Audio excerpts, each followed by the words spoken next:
x, and x times negative 1 is negative x. Negative 1 times x, another negative x. And then negative 1 times negative 1 is plus 1. And then plus 4. You combine the right term, you simplify. You have, let me do step by step, 3 times x squared minus 2x plus 1 plus 4. So 3x squared minus 6x plus 3 plus 4. So the general form is what? 3x squared minus 6x plus 7. And that means A equal to 3, B is negative 6, and C is 7. Okay? So we are converting from standard form back to the general form. What about the other way around? If you got 3x squared minus 6x plus 7, you can bring back to the standard form. There are a couple ways, at least 2 ways that I know, to convert from general form back to the standard. But let me just use a way that we learned before. We find the vertex, right? So the bottom line, we look for what?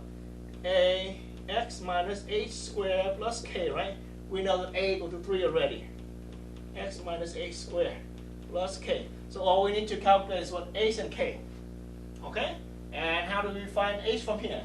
We have a formula for h. H is negative e over 2a, which is negative of negative 6 over 2 times 6. 2 times 3, I'm sorry. Which is 6 over 6 equal to 1. And then the other one is, after having 1 already, you plug in to the function. K is 3 times 1 squared minus 6 times 1 plus 7. 3 times 1 is 3 minus 6 plus 7, so 10 minus 6 is 4.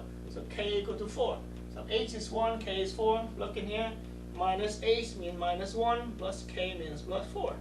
You just bring from general formula to standard formula. Okay? And there is another way that actually is going to be more useful. Something that many of you guys may heard before. Completeness square. Completeness square.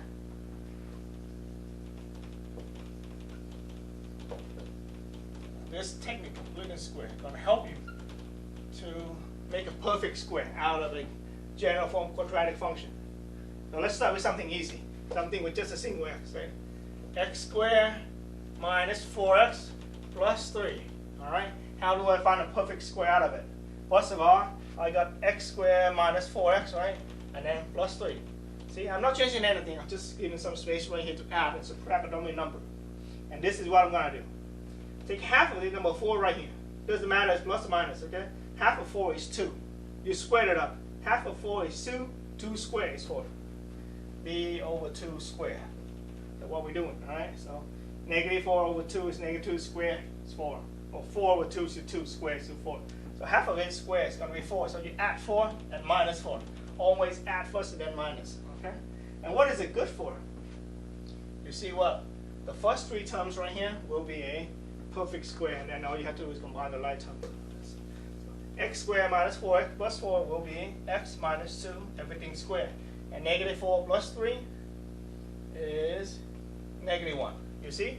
We start from the general form, right? We'll bring it back to the vertex form or the standard form. Perfect square. That's one. Alright, let's go on to another example. 3x squared minus 6x plus 7. The other one.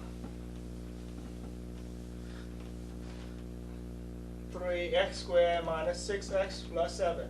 Now that my example doesn't just have a single x squared in here, you got 3x squared. And we pretty much do the same way. We leave the plus 7 at the end, right? 3x squared minus 6x. I'm going to factor out the 3. I got x squared minus 2x. And then plus 7. So I'm leaving some space right here just to add and subtract a dummy value. You see why I need to factor out the 3? Because I only need a single x squared right here so that I can apply the formula. Okay, I got x squared minus 2x times 3, so 3x squared minus 6x plus 7, the same thing. I'm writing it this way. Okay, factor out the 3 right there. Got this. Now take half of this is 2. Half of 2 is 1. 1 squared is 1. So I'm going to add 1 and then minus 1 in here. Alright, and my first 3 terms inside the parentheses always give me back a perfect square. So this is 3 times of x minus 1 squared and then minus 1 keep in mind that I'm still having the big parenthesis and then plus 7. You see that? The first three terms right here got a perfect square, and then subtract 1. Everything times 3, and then plus 7.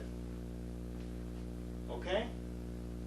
Now I'm going to distribute 3 into all the terms. I got 3 times x minus 1 squared minus 3 plus 7.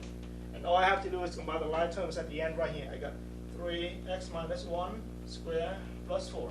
Minus 3 plus 7 is plus 4. Now I have the standard form for the quadratic equation. Okay? So I convert from general form to standard form using the completeness square techniques. Another way to do it. Okay? Hopefully those techniques help you to bring back or to recall what you learned before in college algebra. And let me see if we cover everything in the first section of our course. Pretty much it. So let me stop the video right here. Thank you for watching, guys. And if you have any question, please do not hesitate to email me or to ask me. I'm more than happy to help you out. Thank you so much, guys.